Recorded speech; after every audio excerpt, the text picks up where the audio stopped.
Kenapa banyak berlakunya ain, penyakit ain itu?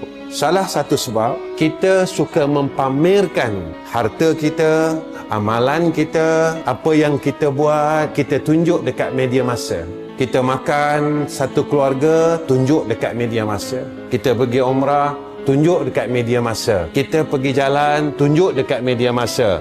Kita pergi bercuti, tunjuk dekat media massa. Kita tayangkan rumah kita, harta kita, tunjuk dekat seluruh dunia. Maka antara salah satu sebab yang mengundang penyakit Al-Ain itulah sebabnya.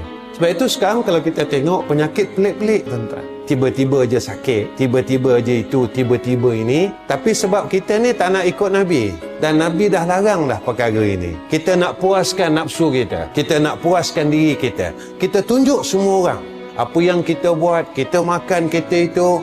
Maka tatkala itu berlaku sesuatu yang menyebabkan ain ini, kita salahkan siapa? Kita pernah salahkan diri kita. Tapi dari dulu sampai sekarang kita tak pernah kata kita salah. Sebab kita rasa kita betul. Yang aku buat ni betul. Betul itu pada nafsu kita. Betul itu bukan pada Nabi. Betul itu bukan pada Allah. Tapi pada nafsu kita. Nafsu yang jahat ini, nafsu yang tak pernah puas, walaupun kita tahu benda tu dah disebut oleh Nabi, kita tahu benda tu salah, tapi sebab nafsu kita bertentangan dengan apa yang diperintahkan oleh Allah, nafsu kita bertentangan dengan apa yang diperintahkan oleh Nabi, lalu kita lawan dan terus lawan. Disebabkan kesalahan akulah perkara ini terjadi.